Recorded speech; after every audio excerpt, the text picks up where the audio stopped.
Aç gözlerin geldim aka, başı yerlerden alam. Etrafımı düşman alıp, dur razı olma teç kalam. Düşüp kollarım bedenden kardeş aralı. Qalıp gül cismin bu Nəxlistanda yaralı. Susuz sakka xeymədə yol gözlür Rüqəyyə.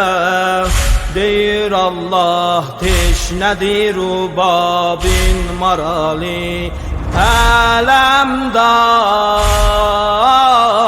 əbəl-fəz,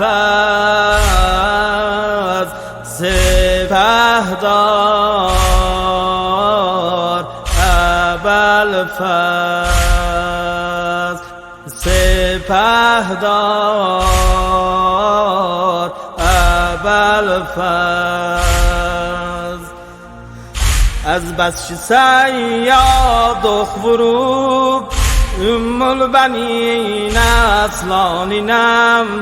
Acizdir hər aziq təbib, bu yarələr dərmanine. Əli sınzın annuva üçpər ox vuranın. Gözü çıxsın gözləri və qan dolduranın. Yorulmazdın qəhrəman qardaş, et zaman sən. Zəlil olsun şirimi meydanda yuranın. Ələmdar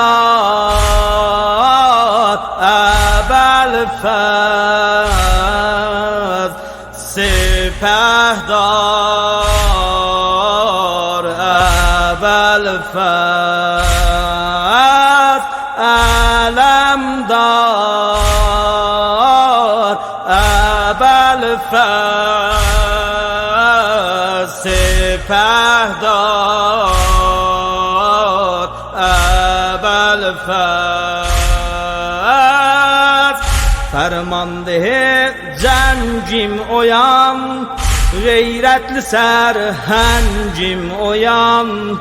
Sensiz bu dağlı sinədə, Vardı ahəngim oyan. Əyaqa dur çarə qıl vəhşətli bənatə. Babəl həva et düşüb Zeynəb müşkülatə. Suva xatir tir baran oldun əzizim. Qan olsun su, bax mənə baxma sən fəratə. Ələmdar əbəl-fəz,